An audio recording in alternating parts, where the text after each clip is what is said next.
All right, welcome to the Internet Money Podcast. Today I have my good friend Max. He is the founder at Well Copy, and the way I know him is he went from 0 to 100K. And Max, how long did it take you? Starting from nothing, probably like a year and a half, 2 All right, years. so we've got the master here because he's done it in 2 years. So if you only had 1 minute to tell the audience how to launch and grow a successful agency like you did, what would you say to them? Screw the profit, screw the money. You just got to like get your hands dirty and start doing the thing. Just freaking do the thing and get your hands dirty. You try to like beat around the bush. That was one thing that I didn't do that I see a lot of people do.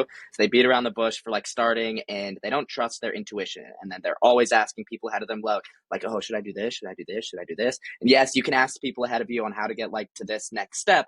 But the thing is, like, you asking around and like waiting to get an answer from like all these people and finding the exact right thing to do, that takes way longer than just trying all the things yourself and then seeing what one works the best. And so for me, I've just been a go, and I just figure it out as I go and learn as I go. So that's been the biggest thing for me. It was just like learn the skill, learn email, not even like learn it, get a base knowledge of whatever your skill is, and then just go crazy on sales and marketing and figure it out. You sign a client, figure it out. The biggest thing for me, like in every point of growth that I've hit, like every sort of like little roadblock, like when I was at 10K a month, there's a roadblock, 25K, 50K, every single roadblock has been just figure it out. At the end of the day, everything, and I know a lot of this is pretty generic, but everything, the sun is going to be up tomorrow and you're going to be okay.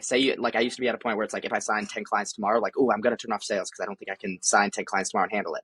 What if you sign 10 clients tomorrow? What now? You always figure it out. So just go balls to the wall on like all your sales and sign clients left and right and figure it out as you go. Doesn't need to be perfect. You don't need to have the perfect operations. Just go and go crazy on sales. And then you pretty much can't fail at that point. Fair enough. So, okay, you start with writing and then talk to us about how you get your first client. Is there anything, tell us about how you got your first client and tell us if you would do it differently today if you were advising somebody. For sure. So my first client, I started off with copywriting. And so I was doing anything copywriting, and I got my first clients off Upwork. Love Upwork because it's a bunch of bots on there that don't do anything. And me, I've always been charismatic and I've had a voice. And I was signing clients. I literally had my profile picture was a mullet. I had a mullet. I looked like a total college frat guy because I was and I am. And that was like the thing. So if these like I was getting 8-figure clients like with this crazy mullet 18, 19-year-olds. And so if anybody can do it, if I could do it, you could too. It's not like you have to have this like crazy stuff. It's literally just like be personal. People just get bots hitting them up all day, every day. And so what I did was I just ripped Upwork every single day, all day, every day. I was refreshing like once every 30 minutes. I would refresh anything that had copywriting or email marketing in like the name. And then I would just try to be like the first person to have a cover letter, but actually like have customized responses. And so I had like a base template of like body segments, like, yeah, here's all my information, but like the hook of my cover letter, which for anybody who doesn't know, Upwork, and it pretty much goes for like anything, any like sales message it's just like your cover letter, you're explaining why you should have the role. And so for me, just I would have a super personalized like first couple lines where I look directly at like if they gave a website, I would use that. If it said like on the profile like where they're from, which a lot of times it will, like it'll say like what city, I would say something about the city, just like, oh,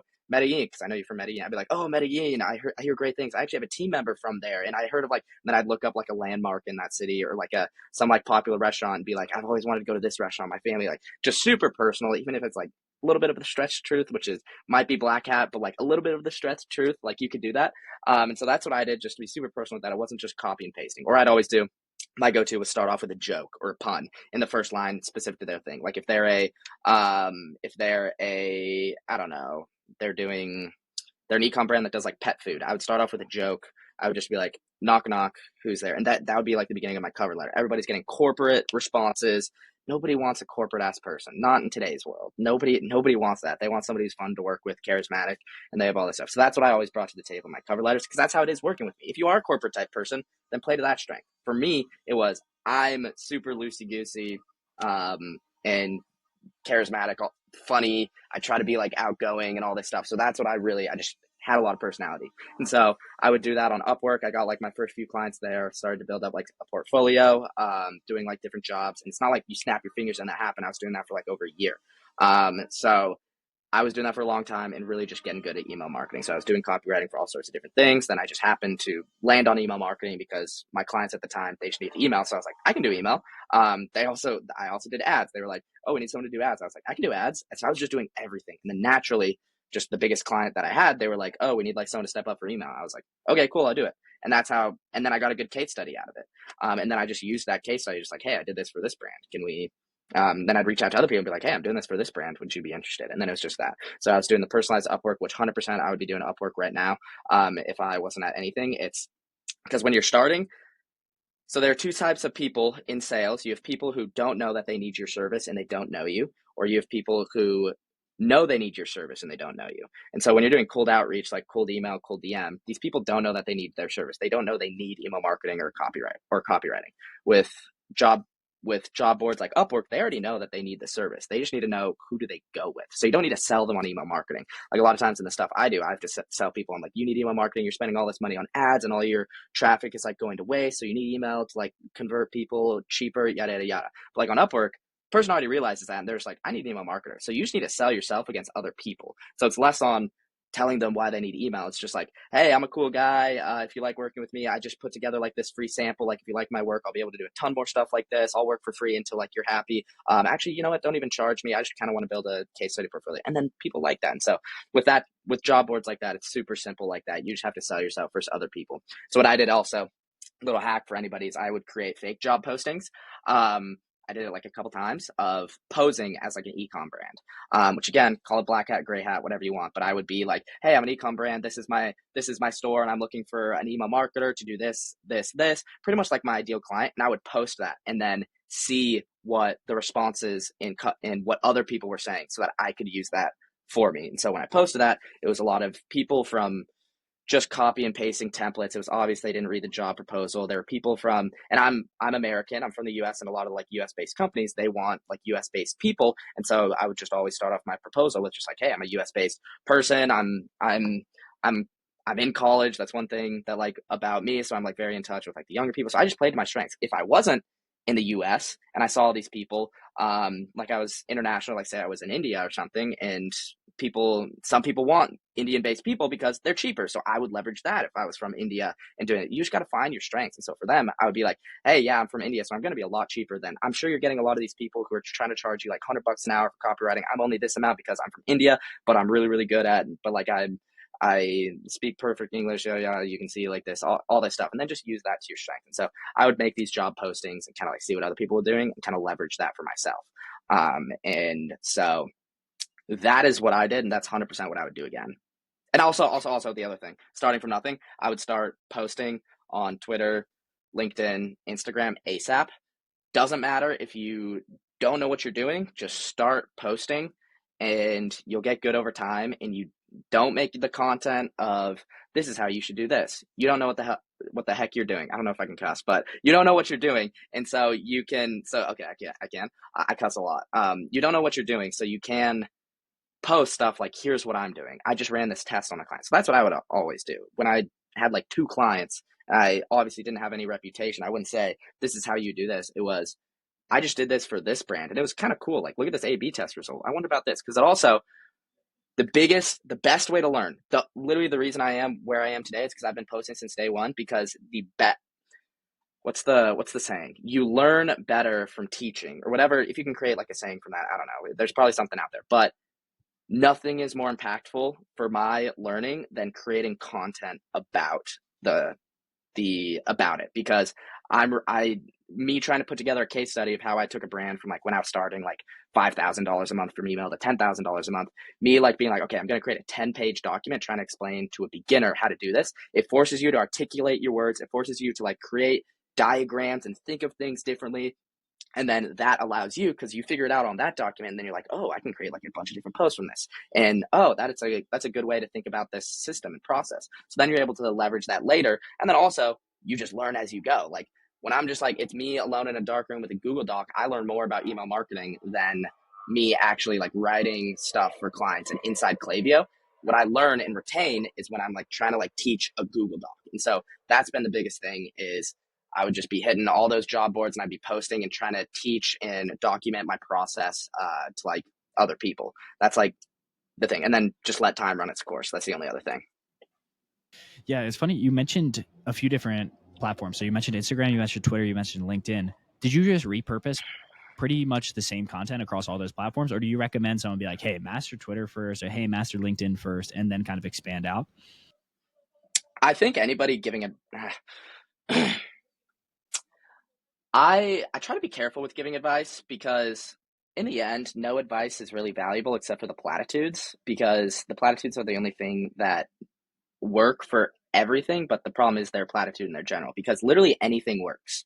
If you wanted to do 5 different platforms at once, guarantee you can make it work. If you wanted to just do like Twitter first, guarantee you would make it work.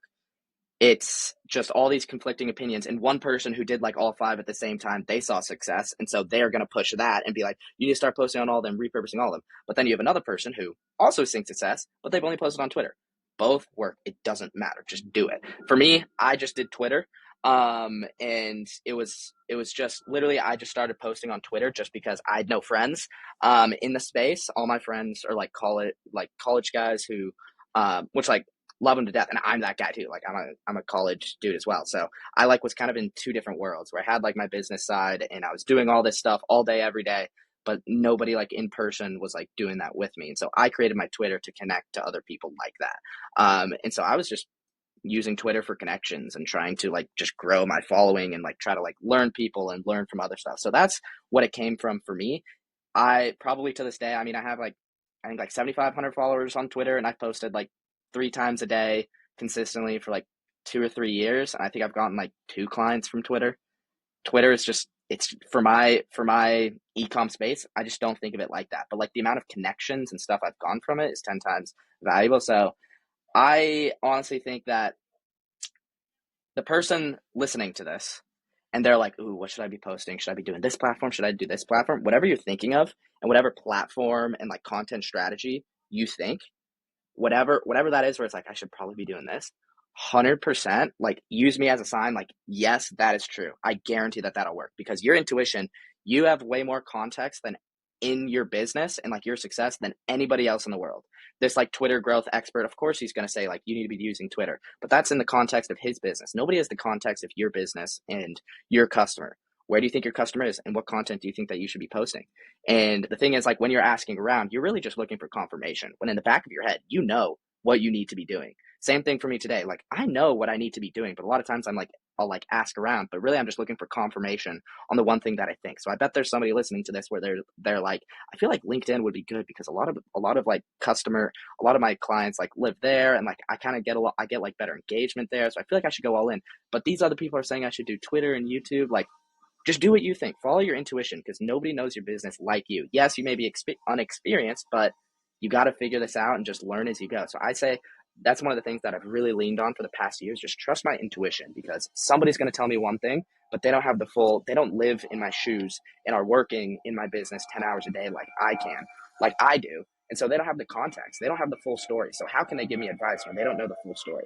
Just follow your intuition, follow your gut. And you know what? Maybe you did it wrong. Maybe you started posting on LinkedIn every single day for 6 months, and maybe you could have gotten a little better results if you were posting on YouTube and Twitter. Okay, it's not like those 6 months were a waste. You got at least a couple hundred followers on LinkedIn. You got a ton of content that you could reuse for the other platforms. You got good at like voicing like your process and your strategy. So it's like it's not like it's any waste. There's always going to be a better optimized way to do something. Like I've been doing this thing. I've been doing like Twitter, YouTube, all this stuff. Guarantee that there are a million other worlds where I did something different and I'm getting better results. And there might be like 5 other worlds where I was getting less optimized results. But the thing is, like, you just have to accept that it's never going to be 100% optimized. You just trust your intuition, go with it, and nothing is ever a waste. Whatever you do, even if you feel like something is a waste, even if you like stuff goes down the drain, you feel like you wasted time. Truth is you didn't, because subconsciously you pick up on like different cues, and in the future when similar situation comes up, you're going to be able to use that and like subconsciously, even though you might not realize it, but that will serve you in the future. So I don't have a recommendation. I think it's whatever the person listening to, if they feel like there's a platform or a content strategy that they think will work the best for them, 100% it's literally that, because you know more about your business than anybody.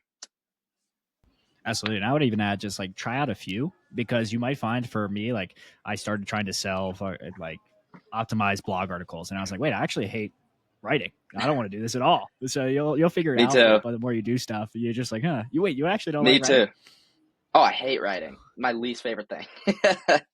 It is That's my wild. least favorite thing. Yeah, I do not like copywriting or anything like that. It was just like, this is an online business. It's fun, like building a business stuff. Like, I don't do any of my writing, and like I do my content stuff. Content's pretty fun. I think it's fun, like teaching and whatnot. But like writing for clients and like ecom clients, like don't like it.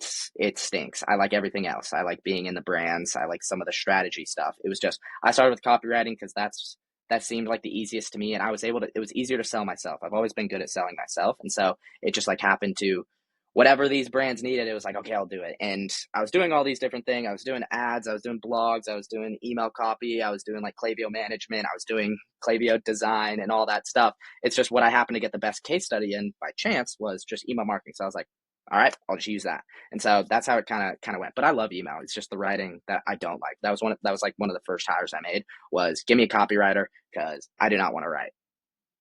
Yeah, let's talk about that real quick. Like first, first we'll talk about give people the 80-20. Like if they're like, hey, I'm kind of sold on learning copywriting, what would you recommend? Like, is it read a certain book? What would you recommend for them to get started? It's copy is it's so easy because at the end of the day, especially the person who would hire a beginner copywriter like you, they're not hiring an expert. They're and like for me, I understood that. This person isn't trying to hire David Ogilvy, Claude Hopkins, like a master advertiser. They wouldn't be on Upwork asking for a copywriter if they were looking for like someone really good. They just want somebody who's going to just do it for them, who's going to like figure it out and do like an okay job. And so for me, I understood that. So it was like, hey, hire me and I'll figure it out for you. Like, yes, I'm not an expert, but I'll figure it out for you. And so for me, like the it's literally just like get your hands dirty and just do the thing. Don't I read half of a book and watched a couple YouTube videos on copywriting before I started going after clients. And then when I signed clients, it was like, okay, let me figure it out. Because at the end of copy, email design, literally anything, ads, whatever it is so easy. All you have to do is find some examples.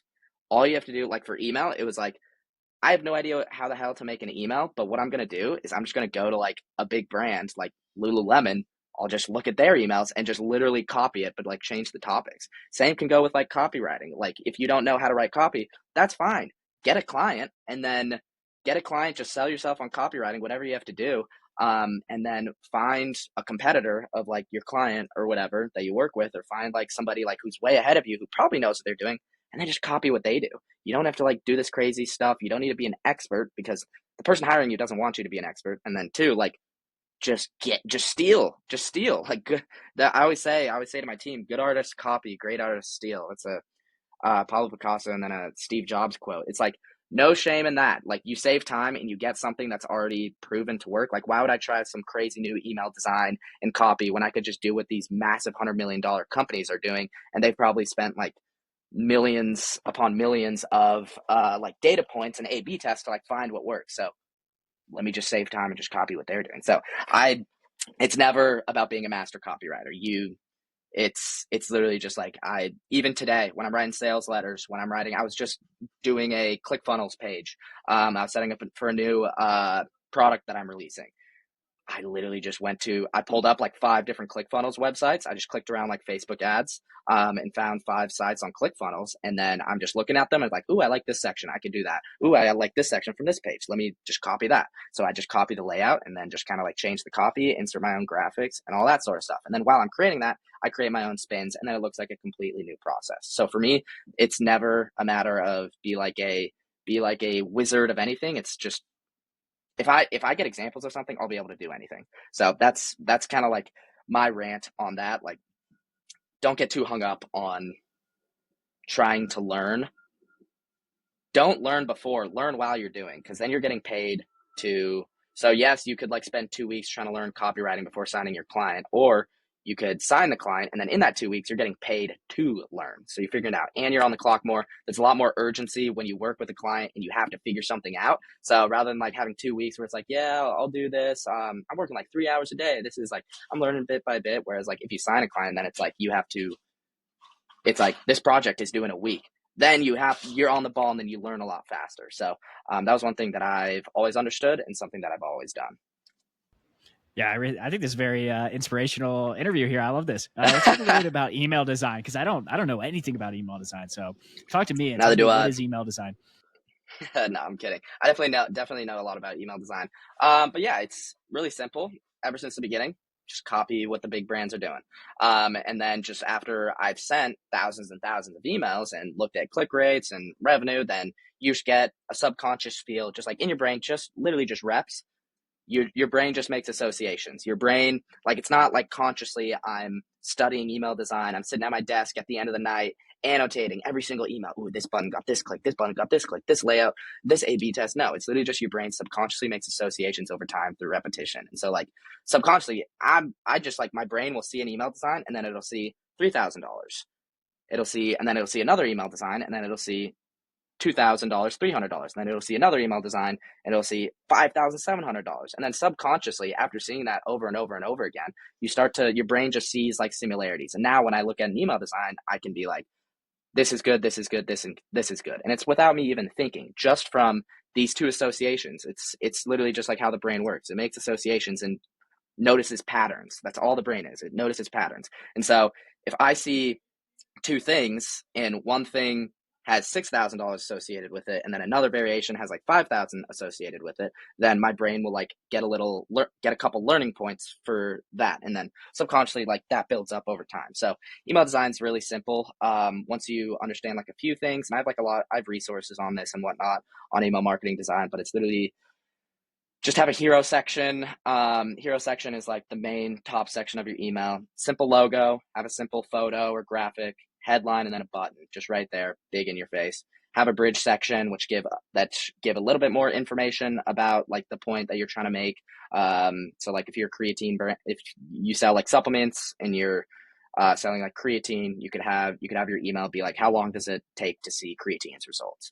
And for that email, you could have a headline that literally just says, how long does it take to see creatine's results? You don't need to get fancy. That's one thing I've learned with copy. No need to get fancy.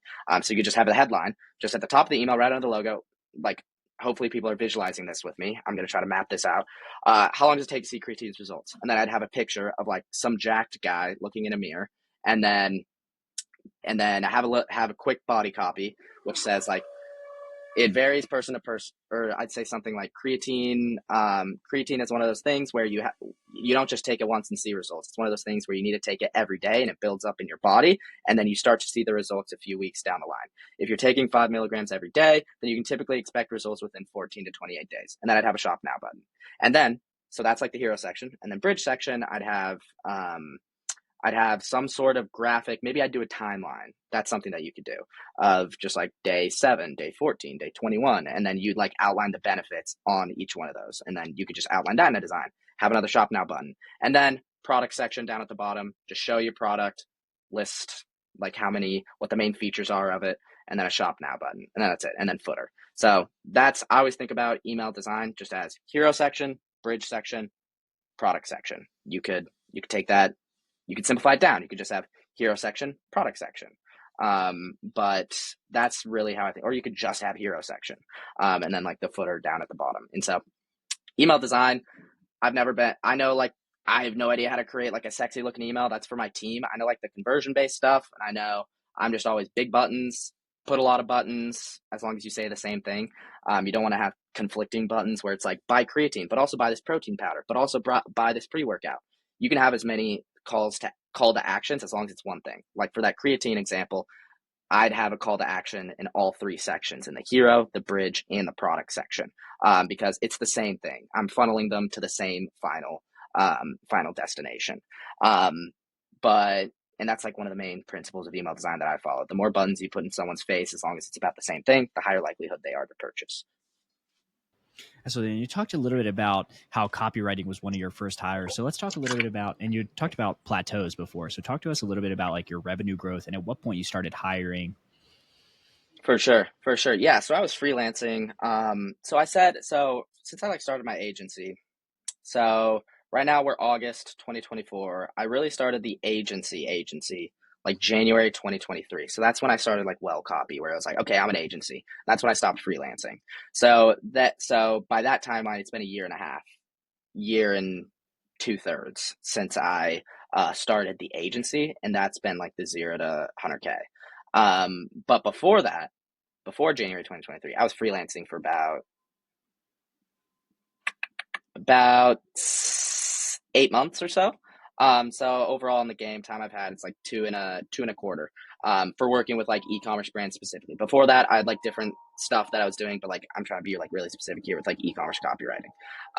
And so for that freelancing period, it was just me, and I was in-house email marketer at a few different 8-figure brands. Like before that, I was doing just doing little gigs here and there, and I eventually like got these couple 8-figure brands. And so I was freelancing, I was making around 5 to 10K a month just by myself, for about like 6 months there. So like the first few months I wasn't making too much, just like building up some case studies and getting my name out there, learning the game a little bit. And then I was just freelancing, being the copywriter and then like the email marketing manager for these brands. So I didn't need a team, because I was just overseeing stuff. They had in-house teams. A lot of these 8-figure brands, they have in-house teams. They just needed like some management, and they needed somebody to help with like copying. So that's what I was doing. So I didn't need to have anybody on my team. And so I did that. But then after I did that for a while, I realized that I didn't like writing. I didn't like really working for other people and other people's brands without building something for myself, without having something where it's like, this is my company. Because I was just a freelancer. It was just like me. If those clients fired me or whatever, they moved on, then I'd have nothing to call my own. So that's when I really was just like, okay, well copy, this is my agency. I want to start building a team and having clients where it's like, you're working with my agency, well copy, you're not working with Max Sturtevant. Because I don't love fulfilling for clients. It's just not too fun for me, because I like to see numbers go up on a screen for like my own accounts rather than watching like my clients' accounts go up on a screen. So that's when I made the shift. So that was like January 2023. And so still by myself, but it was okay, I'm well copy. And that's when I like started like outreach and whatnot. And I tried to sign a few clients. Immediately when I signed my first client for the agency, it was like a flow rebuild, email marketing flows. I got them off of like cold email. It was okay, you're going to build like all my email marketing flows. It was like $2,500 for the project. And it was like 40 or something emails and all that stuff. And I knew what flows to do. I knew like the process and whatnot, but I was like $2,500. I hate email design. I can do copy pretty fast, and I don't really know email design. I'm going to find somebody to do it for me. I also don't, I want help communicating with the client. And so that's exactly what I did. I brought on a designer slash account manager, which I've never heard of, but it was just the person that I found. I just reached out on Twitter. I was like, hey, anybody help me? Anybody want to help me like with projects going forward? You need to like help with design and help with client communication. So lo and behold, somebody reached out. I talked to a few different people, and I went forward with someone, and they did the design. So it was like $2,500 for the project. I think I paid them like, I was just like, hey, I have this project. I need somebody to design these emails. I'll give you all the copy. You can just help with client communication. I'll give you $500. And that's what it was. I pocketed the 2,000. And so I did, all the copy. I did like all the uploading into Klaviyo, all that good stuff. And then like most of the communicating with the client. So right off the bat for me, I hired somebody to help me on the project. And that's one thing that you can do, is you don't need a front load hiring somebody. A lot like the theme, I'm sure if you've heard so far, anybody listening, paying close attention, is I'm going to cuss. If anybody's offended, then whatever. But the theme is just figure it the fuck out. So I would just find a job and be like, okay, I would just hire people and then figure it the fuck out after. Just like this brand was like, okay, we need all these flows. And in the back of my mind, I'm like, holy shit, this is a lot of emails, but I'll figure it out. I just want them to sign this contract, and then I'll find somebody to help me after. They signed the contract, and it was like, okay, let me go to Twitter, like ask, like, this is the product, yada, yada. And then I had somebody to help me out. And then I hired on the per project basis. You don't need a front load being like, I need a full-time person, 5K a month. And then you have to go find work for them just so you can break even. No, just hire people on a project basis to start. I even still work with people project basis, on like recurring stuff where it's just, hey, you do that, I'll bring you the work. It's like $500 right here. And once I sign somebody, then you get paid the $500. It's not I'm front loading $5,000 a month and now I have to sign clients to reach that revenue level. No, just when I bring stuff in, I will pay you this amount of money. So that's what I did. And that's what I would recommend to anybody. If there's anything in your business that is just draining to you that you don't like to do, hire somebody on a project basis. If you do cold email lead gen or something, and you are and you just really hate setting up domains, just like find somebody to be like, hey, I might have some projects for you here and there. I'll pay you $250 to like set up all the accounts when I sign people. And then you have somebody on standby. I would reach out, find like 3 to 5 people who you can have on standby for if you sign anybody. And then once you sign somebody and it's like, okay, I need to get all these domains, reach out to all of them, be like, hey, I have this project. It's this amount of money. Let me know if you're interested. First one who responds, you go with them. And then it's like, okay, let's move.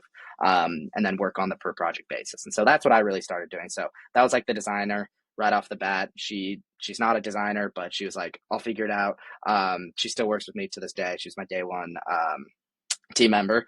And so, yeah, then from there, it was just like, we started like growing well copy. It was anytime we signed a client, it was, hey, we need to design this thing, or like, hey, can you help with like client communication this time? Can you help with copy this time? And then eventually like she realized she didn't like design. So it was like, okay, now we need a designer. So then it was, okay, we sign a project for $2,000. You, person A, I'll give you $400 to do all the client communication and like do the reports. And then person B, designer, I'll pay you $400 to do the design. And then we get paid 2,000.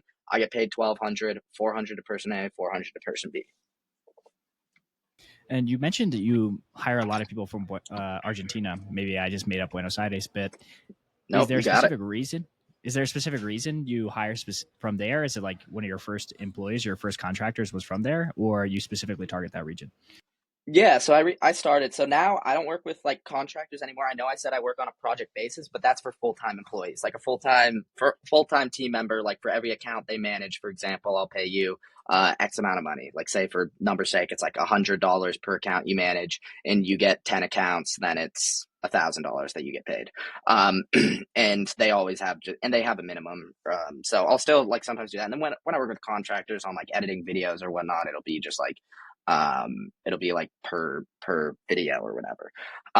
But I really started hiring from Buenos Aires. About half my team is from there. I started doing that. I was just targeting South America just because a little bit cheaper than US based salaries, but you have people who are really, really good. And they, a lot of the people there, like they grew up in America, or they spent like time in America. And so they're really good at English, or like that. Cause that's really important to me. Cause like, especially account managing positions, you're client facing. And so, as much as like I don't agree with it, because everywhere in the country, everywhere across the world, you have like as many people, you have just as competent people, you have people who are better than Americans at work and a lot less lazy than Americans. But from the client point of view, if you're a US based client, it can feel weird. Just like if I talk to you and I talk about all this awesome stuff, and then I send you to someone from another country who has like doesn't have the greatest English. Like that's just, I think everybody can agree, like not causing like any issues there. That's a little bit, can be somewhat of, to the person on the US based company, they're like, oh, are they just outsourcing me to someone cheap? Like it can give off that vibe. So it's always been important to me that like you need to have like perfect English and everything like that. So it didn't seem like that at all. And a lot of people that I've hired from South America and some of these regions, like in the big cities, like Buenos Aires or Medellin, you can find some people like that who have worked at US based companies before. They have really good English. They've been client facing. They're comfortable speaking English with English based people, English native people. And so, but I started hiring from there really when I made the shift from hiring contractors, kind of like I talked about before, where at that point I got to a point where I had like 4 or 5 like go-to contractors. They had like some other clients, but I wanted everybody to be working exclusive to me, 100% to me. You're 100% dedicated to me and Well Copy's vision. Hey, we're going on a rocket ship to this point. I want you to leave everybody and I want you to come work for me full time, and I'll give you a full salary. So that's when the shift happened for me, when I wanted people 100% dedicated. So that's when I was like, okay, I want to hire full-time people, but I don't want to hire someone from America full-time for 10K a month. What if I could get that same output for someone from another area for less than that? And so that's when I made the shift where it was like, once I'm hiring full-time, I'm hiring a full-time person. And I started using like LinkedIn and Indeed and these other job platforms to find full-time people, because using Upwork, you only get contractors. That's a platform for freelancers. I wanted like people who have worked corporate jobs. They know what a full-time position is like. They know full-time company stuff. And I wanted those type of people because they'd be 100% dedicated to me. They wouldn't just leave after a couple months. And so and you don't get those people for cheap in America. So that's why I went like South America, Eastern Europe, got a couple people from Eastern Europe, got a couple people from South America, and I've just had the most success in South America. And so that's why I've just like doubled down there. Hey, we love it. Well, thank you for hiring the South American people. I'm down here in Medellin. So, Gotcha. real quick, we're gonna get into the rapid fire questions. So, what's one business book or one book in general that you would recommend to the audience? Depends on what stage you're at. Give me different stages. All right, let's go pre 10K a month. My favorite is Influence by Robert Cialdini. It's a persuasion marketing book. All right, let's go for your own friends. So, getting up to the 100K per month. 100%, not even close. Is 10x is easier than 2x. Banger book, changed my life. All right. Well, once I get to your level of revenue, I will surely be reading that. So, if you could only follow one business account or one account on like YouTube, Twitter, which would they be? Alex Hormozy. Hormozy. I Alex think that's the Hormozy and most Layla popular Hormozy. answer. Yeah, Layla. Alex Hormozy and Layla probably more. I do Layla. I love Layla. Layla's, if you're like the team lead, like all my operations within my company, how my company is structured, how my management is, like all of our operations, pretty much just taken from a Layla Hormozy video. Go back 2 years ago. A lot of her, she still has really good stuff today. But like some of her stuff from like a year and a half ago, 2 years and back, it's just nitty gritty in the freaking weeds of how to operate a company and deal with people. Man, it is so good. It is like I still listen to it. Like I won't yap on too long, but like Layla Hormozy OG videos, like it'll change your business. Is there a tip from Layla that has like really stuck with you or really resonates with you? Yes. In online companies, especially, if you are not tracking displaying ROI with your clients, then they don't know that you're doing shit. It's like if a client can't guess what you're doing behind the scenes. Like if a client signs me to be like, and I'm like, hey, I'm gonna build your email marketing and make you more revenue, and by week one they haven't received anything, they're gonna be like, what the hell is happening? But and so they're like, this dude isn't doing anything. What the hell? Um, but in reality, behind the scenes, I've created all these different pop-up forms. I've actually created 20 different emails. We've gone back and forth on copy. I've done all this brand research. I put a 20-page brief guide. I did all this stuff. I set up like these initial A/B tests and whatnot and stuff that's like, I'm doing a bunch of shit behind the scenes, but she has no idea because I just didn't tell her.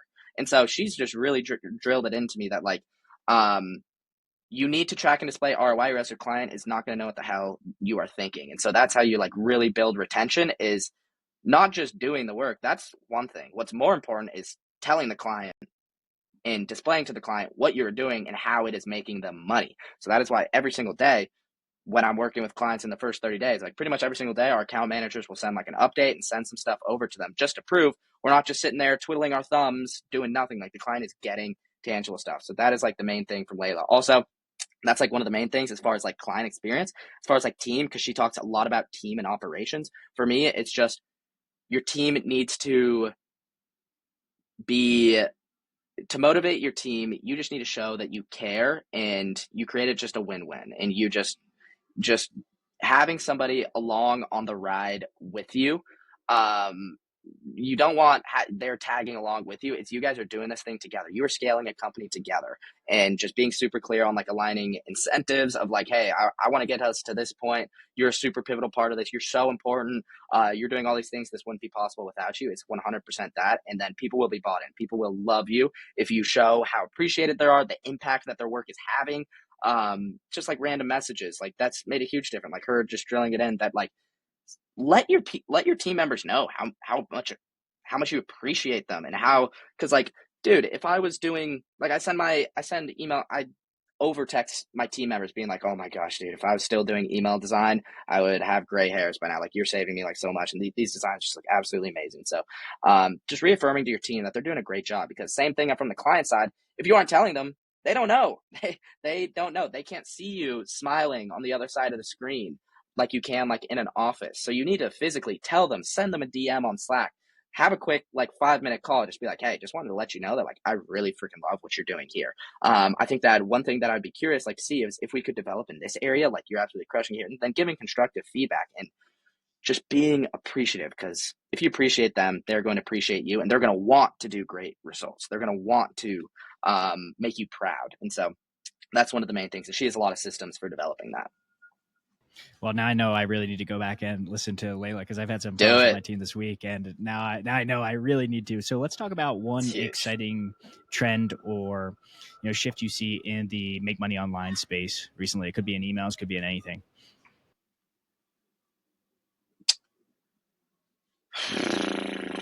I like how democratized information is becoming.